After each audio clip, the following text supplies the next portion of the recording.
কেমন হতে হবে আপনার আমার রোজা, আপনার আমার সিয়াম। আজকের বাংলাদেশে আমরা অনেক মানুষ মনে করি যে রোজা মানে হলো শুধু উপবাস থাকা, না খেয়ে থাকবো, হালাল স্ত্রীকে বর্জন করব, বাস মোটামুটি আমার রোজা হয়ে যাবে, এরপরে আমার যা মন চায় আমি তা করব, এতে কোনো অসুবিধা নেই। মানুষ মনে করে যে রোজা অবস্থায় খেলেই মনে হয় শুধু রোজাটা ভেঙে যায়, রোজা অবস্থায় কিছু পান করলেই মনে হয় রোজাটা নষ্ট হয়ে যায়। এটা হচ্ছে ভাই রোজার একটা বাহ্যিক দিক, কিন্তু রোজার একটা আধ্যাত্মিক দিক আছে, রোজার একটা রুহানি দিক আছে। বাহ্যিক দিকের উপরে ভিত্তি করে আল্লাহ তাআলা প্রতিদান দেবে না। আল্লাহর কি দরকার আছে? আপনি না খেয়ে থাকলে এটা আল্লাহর কি আসে যায়? আমি না খেয়ে থাকলে আল্লাহর কি আসে যায়? আল্লাহর কি এত ঠেকা লাগছে নাকি আপনারা আমার না খাওয়ায় কষ্ট দেওয়ার জন্য? এটা হচ্ছে রোজার একটা বাহ্যিক দিক, সিস্টেমিক একটা দিক, কিন্তু রোজার একটা আধ্যাত্মিক দিক আছে, রুহানি দিক আছে। এটা হলো আসল উদ্দেশ্য, লাআল্লাকুম তাত্তাকুন, এটা হচ্ছে আসল উদ্দেশ্য। এখন আমরা মনে করছি উপবাস থাকার নাম রোজা। একটা গুরুত্বপূর্ণ কথা আমি আপনাদের সাথে শেয়ার করি, ভালো করে শোনেন। আপনারা অনেকে জানতে পারেন, আবার নাও জেনে থাকতে পারেন। অন্যান্য ধর্মের মানুষদের ওরাও কিন্তু রোজা রাখে, ওদের ধর্মেও কিন্তু রোজার বিধান আছে। অন্যান্য ধর্মের অমুসলিম ভাই বোনদের ধর্মেও কিন্তু রোজার বিধান আছে। ওদের কাছে রোজা মানে কি জানেন? ওদের কাছে রোজা মানে শুধু উপবাস থাকা। অন্যান্য ধর্মের মানুষদের কাছে রোজা মানে সিয়াম মানে শুধুমাত্র উপবাস থাকা। কিন্তু আমাদের কাছে কি রোজা মানে শুধু উপবাস থাকা?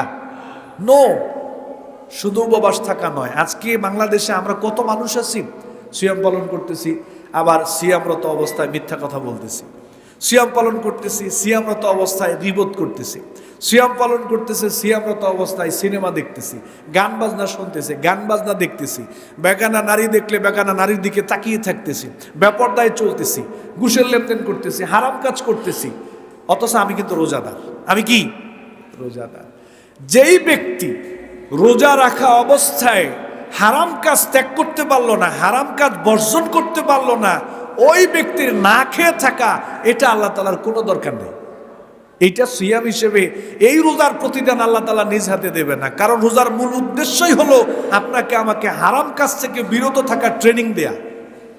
সেদিন আবু তহা মোহাম্মদ আদনান ভাই সুন্দর একটা কথা বলেছেন, আমার কাছে এত ভালো লাগছে কথাটা।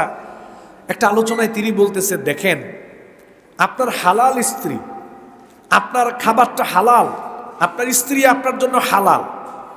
একটা হালাল কাজকে আল্লাহ তাআলা রোজা অবস্থায় আপনার জন্য হারাম করে দিয়েছেন। খেয়াল করেন, একটা হালাল কাজ অন্যান্য সময়ের জন্য হালাল, কিন্তু একটা হালাল কাজ রোজা অবস্থায় আল্লাহ তাআলা আপনার জন্য আমার জন্য হারাম করে দিয়েছেন। আর আমি আর আপনি যেটা সারা জীবনের জন্য হারাম, এটা রমজান মাসে আমি আর আপনি হালাল করে নিয়েছি। সেটা হলো মিথ্যা বলা, গীবত করা, সিনেমা দেখা, নাটক দেখা, গান বাজনা শোনা, বেগানা নারীর দিকে তাকানো। এই কাজগুলো কি শুধু রমজান মাসে হারাম, না সব সময়ের জন্য হারাম? তাহলে সব সময়ের জন্য যেই কাজটা হারাম, এটা রমজান মাসে আমরা হালাল বানিয়ে নিয়েছি। আর সব সময়ের জন্য যেই কাজটা হালাল, আল্লাহ ওইটা রমজান মাসে আমাদের জন্য হারাম করে দিয়েছেন। ট্রেনিংটা কিরকম করে আল্লাহ তাআলা দিচ্ছেন? হালালকে হারাম করে দিয়ে ট্রেনিং দিয়ে বুঝাচ্ছেন, যেখানে হালালকে হারাম করে দিলাম, অতএব বাকি জীবন এমনভাবে চলবা হারামের ধারে কাছেও যাওয়া যাবে না। আর সেই জায়গায় আমরা রোজা রাখতেছি মানে কি? আমরা মনে করছি না খেয়ে থাকার নাম রোজা, বিবির কাছে যাব না এটার নাম রোজা, আর যা মন চাই তাই করতেছে। নাউজুবিল্লাহি মিন যালিক। ওজনে কম দিতেছি, খাদ্যে ভেজাল দিচ্ছি, মানুষকে ঠকাচ্ছি, মিথ্যা কথা বলতেছি, কত ধরনের পাপ কাজে আমি আর আপনি জড়িয়ে আছি। কিন্তু ঠিকই ইফতারির সময় আবার মাথায় টুপি দিয়ে বা মাথার মধ্যে ওড়না দিয়ে একেবারে সুবহানাল্লাহ মনে করছে আজকে 9 রোজা হয়ে গেছে, আলহামদুলিল্লাহ। এই রোজাদারকে আল্লাহ তাআলা নিজ হাতে প্রতিদান দিবেন না। এই রোজা আপনার জন্য পরকালে সুপারিশ করবে না। এই রোজাদাররা রাইয়ান নামক দরজা দিয়ে জান্নাতে প্রবেশ করতে পারবে না ভাই। এটার নাম শুধু উপবাস থাকা, অন্যান্য ধর্মের মানুষদের মতো। সিয়াম মানে শুধু উপবাস থাকা নয়। সিয়াম মানে হচ্ছে উপবাস থাকার পাশাপাশি, হালাল স্ত্রী থেকে বেঁচে থাকার পাশাপাশি যাবতীয় হারাম কার্যক্রম থেকে বেঁচে থাকার নাম হচ্ছে সিয়াম বা রোজা।